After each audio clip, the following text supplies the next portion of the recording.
Hey guys, it's me Viola. Welcome back to my channel. Today we are going to be discussing how to optimize your Outschool class listings so that you can maximize your chance of attracting students to take your class.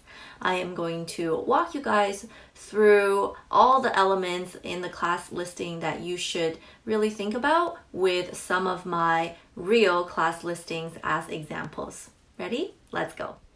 All right, so I'm sharing my screen with you guys.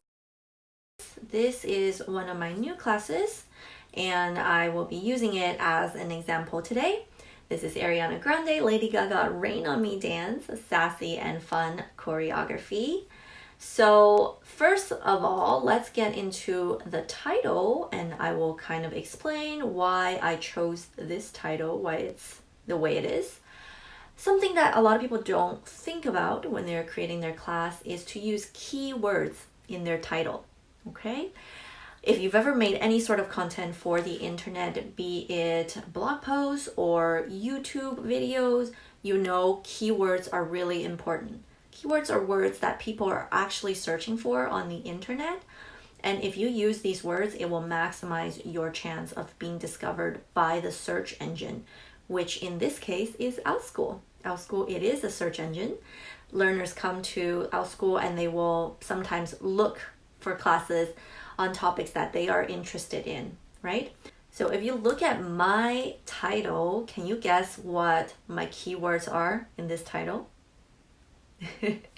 Probably you can't guess. I'll tell you, it's actually Ariana Grande. Why? Because I discovered that there is a population of Ariana Grande fans on Outschool, or what are they called? Arinators? Is that right? So how did I know this? Because I read through the Outschool email newsletter every Sunday where they give a list of all the classes that current Outschool students have requested. Now, I've seen Ariana Grande pop up multiple times. People have requested Ariana Grande clubs. So I thought this would be a very good keyword for me to utilize to my advantage in my class title. My suggestion to you is to always read the class request email newsletter from Outschool and find keywords from things that people have requested and definitely use those words in your class title.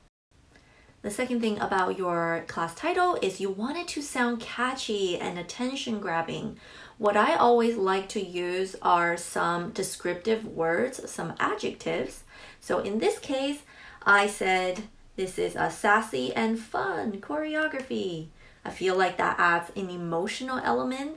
My target audience for this class are teenage girls and boys who want to dance and feel confident and feel like they're a pop star like Ariana Grande. So I feel like those words will hit the right spot. Okay, now let's go on to the class image. This is really important because we are all visual creatures, well, most of us. So I really believe in having a beautiful, attention-grabbing image for your class. I like to make my own custom-made images. I made a different video walking through exactly how I design my images using Canva. So feel free to check that video out. It's linked in the description below. So in this class image, you can see I have myself in the center there hitting a little dance pose.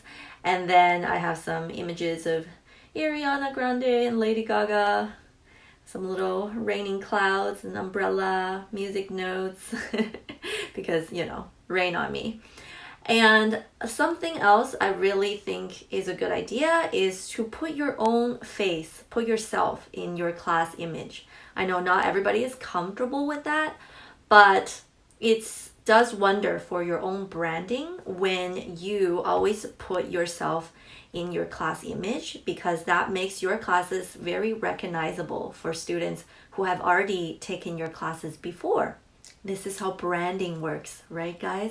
People see a recurring image again and again, and unconsciously, they will feel more familiar to this product, to this imagery, and they will be more likely to choose it. Something else to do here, which I think is a really great idea, is to include also a video to demonstrate what your class is all about. And it's also a chance to show off your personality for the parents and the students. So I did not actually have a video for this class because I didn't want to give away the choreography before I taught the actual class. But I do have some other classes where I did include videos. So let me show you another one. This is one of my crafting classes. So this is a flower pop-up card. And I included a video. I'll play it for you. Hello everyone, I am Miss Viola. Nice to meet you.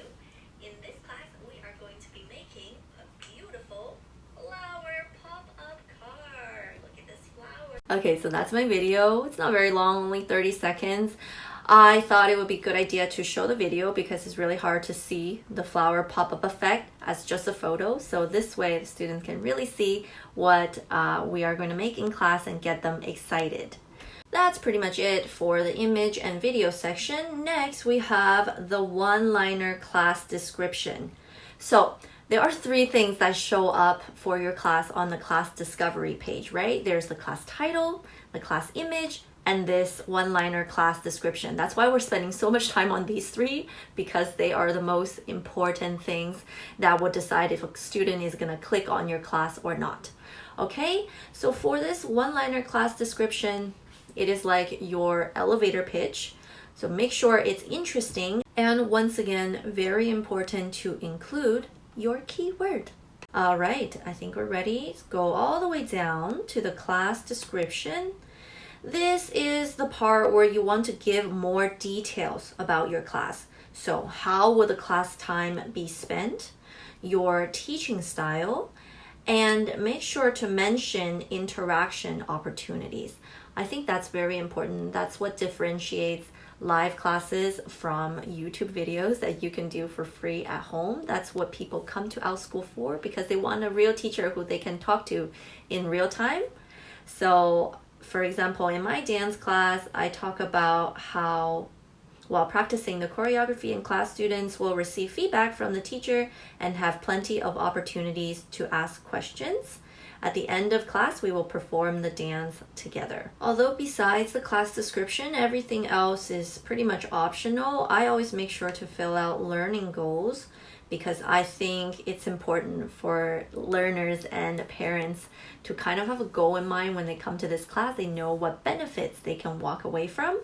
For my dance class, I wrote the goal is for students to get active, learn some dance moves, have fun, and build their confidence. So, you know, these goals are not super serious, but it's still nice to know what they can expect to get out of this class, even if it's just to have some fun and sweat a little bit. Then there's teacher expertise, which I always fill out to show parents why they can trust me. It should be already in your teacher profile already, but sometimes maybe you're teaching a subject that is not aligned with your teacher's profile, right? Maybe you filled out your teacher's profile talking about your dance experience, but you're teaching about crafting. So the teacher expertise section is your opportunity to kind of show what experience in crafting do you have. So make sure to fill that part out. And everything else is okay. All right, one last thing that's very important. Make sure to suggest a class that students can take next. I think this is super, super important. It's a great way to retain students and have them re-enroll with you possibly in the future. So definitely take advantage of this function. Okay guys, I think that's pretty much it. I hope you took away something from this video. For me, I think honestly the most important elements are your title, your class image, and your one-liner elevator pitch. Everything else is important too, but not as important as those 3 in my opinion. So definitely take more time to work on those. If you've enjoyed this video, please give it a thumbs up and subscribe to my channel for more. Hope to see you guys again next time. Bye!